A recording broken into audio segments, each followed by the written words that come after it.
ኮሪያ ሄደሽ የውሻ ስጋ በላሽ? እውነት ውሸት? ቆይ የውሻ ስጋ በልተሽ ታውቂያለሽ አታውቂም? እውነት ነው። እውነት ነው።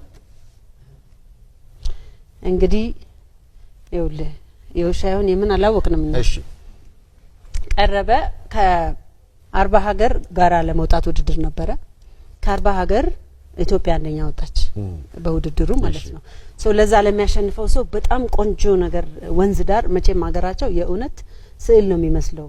ከማማሩ የተነሳ ስዕል ነው የሚመስለው፣ የእውነት አይመስልም። ሰው ወንዝ ዳር በጣም አስውበው አርገው ይሄን የሚያካክል ትልልቅ ድንጋይ የጋለ ድንጋይ አለ። ስጋ ተዘልዝሎ ተዘልዝሎ ተዘልዝሎ ቁጭ ብሏል። እዛ የጋለ ድንጋይ ላይ ያንን ዝልዝል እያበሰልክ እንትን አለ እንደዋዜ ነገር አለ መብላት ነው። እርቦናል። ስጋው የምን ይሁን የምን አናቀም። አቤት አሁን የመሰላት አይስከብዳል በጣም።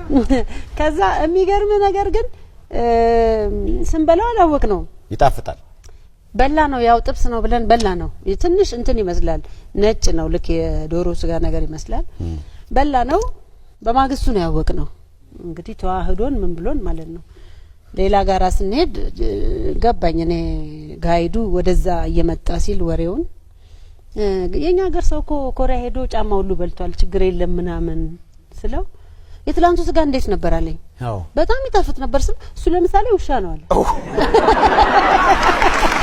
ዳንቺ ውሻ ነው ይገ እንደገና ውሻ ስጋ አሰብኩ። ከዛ አንተና አላለሽም አልተጣላሽም? አረ ኡታይም ባገር ባህል ጋራ ጀምረዋል ወክ ማድረግ።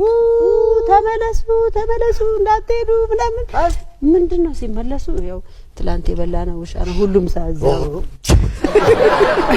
ይከብዳል እኮ በጣም። እኛ በተለይ የተወሰኑ ምግቦችን ምን በላ ሰዎች እንዲያ ነገር ሲያጋጥመን በጣም ያስፈራል። ድመት ምናምን ነበር። አሁን ድመት ተተናል። ውሻ በደንብ ስላለን ድመት ተተናል አለኝ መጀመሪያ